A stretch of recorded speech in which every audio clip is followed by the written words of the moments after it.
I want to bring on the first guest today, and something that we're all benefiting from. I don't think I'm talking out of school by saying that gas prices, I have never in my life seen them fall this fast. They go up, they spike up really fast. I've seen them spike up this fast, but never come down this quickly. Here in Texas, where I am, I paid $1.77 the other day at a Costco for a gallon of gas.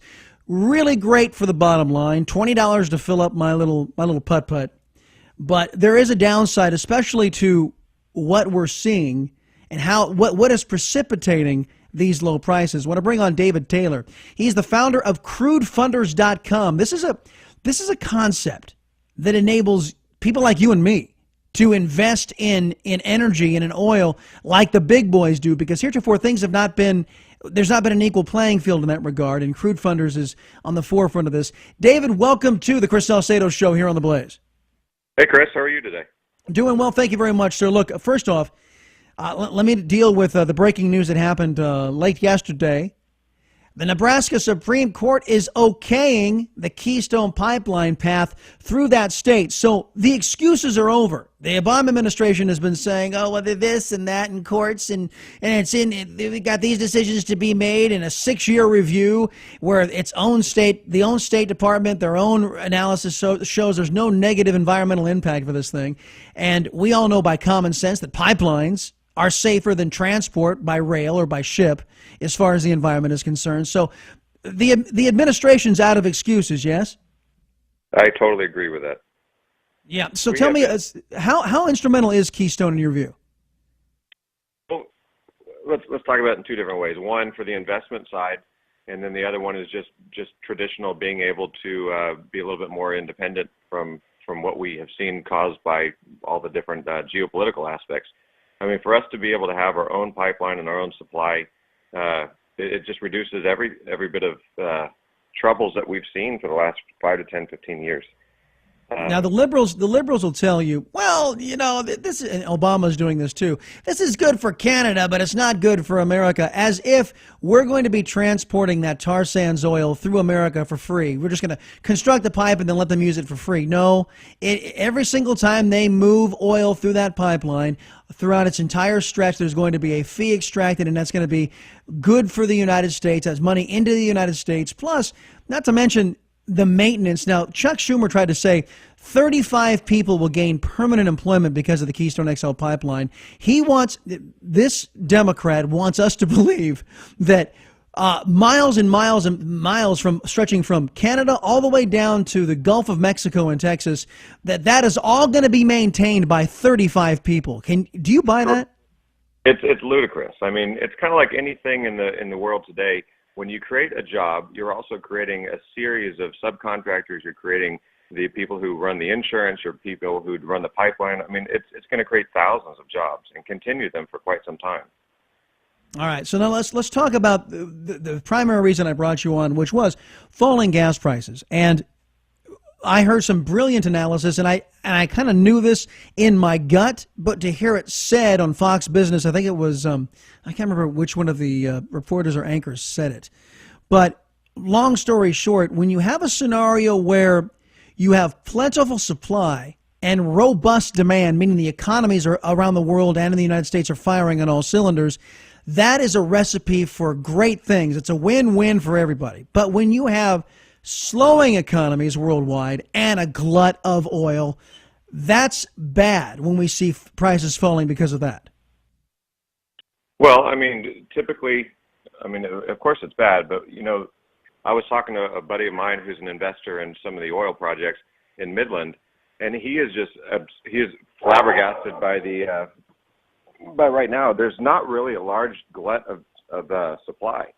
This has happened tons of times in America where we have just a little bit extra, but you can tell that there's a lot of geopolitical politics playing in this, and it's not necessarily an economic supply and demand issue right now. So I think that prices you're going to see them start rising within the next probably 12 months.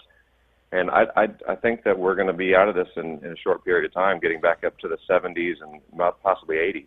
Yeah, and I guess the question, David, is what is the – by the way, David Taylor is my guest right now. He's the founder of Crudefunders.com. The question remains is that in that year's time, before the prices start recovering a little bit, will the American businesses who have grown up on private land, the frackers, the individuals who are responsible for extracting shale oil, and they have a baseline. I think $50 a barrel or above is where they need to be to be profitable.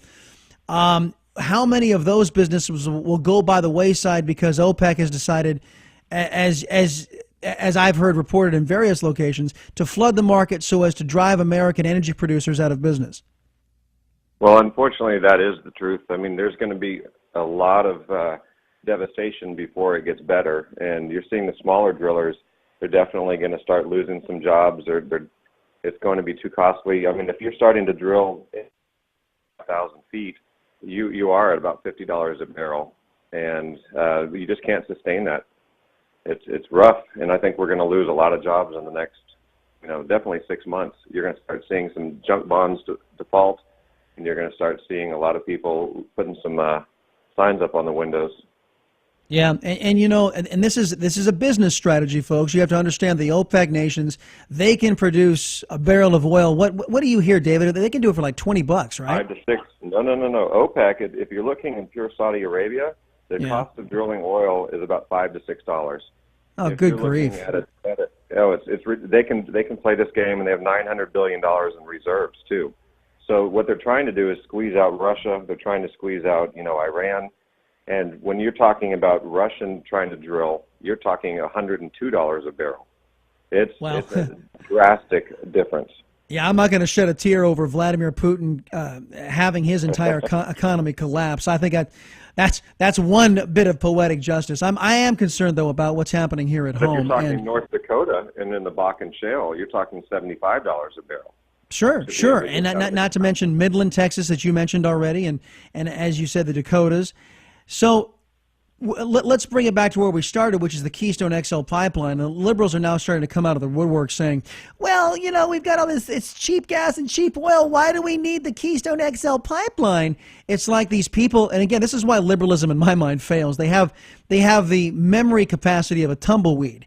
just a few months ago, prices were pretty high, and so when we get rid of Barack Obama and we get more business-minded, prosperity-minded leaders into positions of leadership, the economies will start kicking up, and it would be really great if we had a consistent supply so we were not subject to these spikes up and down, yes? Well, absolutely. I mean, in the oil business, I always say, well, what goes down must go up. It's the exact opposite of physics. And they're going to return back into the hundreds in a very short period of time, and I'm talking maybe 2 years. And so when that happens, you're going to hear the same complaints over and over again, and that 2 years is a blink of an eye. Mm-hmm. So we have to prepare ourselves now and get the structures and infrastructures put into place.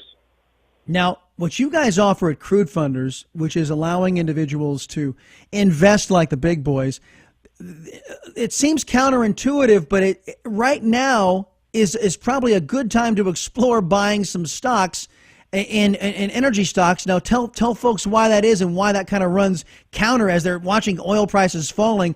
Why now might be a good time to be looking into it. I mean, if you relate this to the real estate industry, whenever the real estate's at its worst, you're going to start seeing value, and you're going to start seeing efficiencies coming out of the market. So in oil, you're going to start seeing better technologies for fracking. You're going to see better technologies for water disposal and cleaning the area.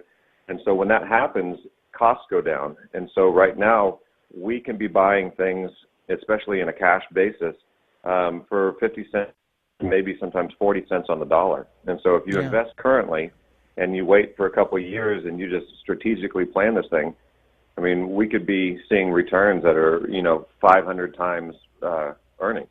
I mean, it's like buying stocks on sale. Then you ride the rise and watch your portfolio grow as gas prices recover, as they typically will do after a cycle like this. David Taylor, founder of Crudefunders.com. He's an interesting purveyor of an interesting concept which allows folks like you and me to invest like the big guys. David, Happy New Year. Thanks for being here on the Chris Salcedo Show. Thanks, Chris. You betcha. More to come. The other side of the break, everybody.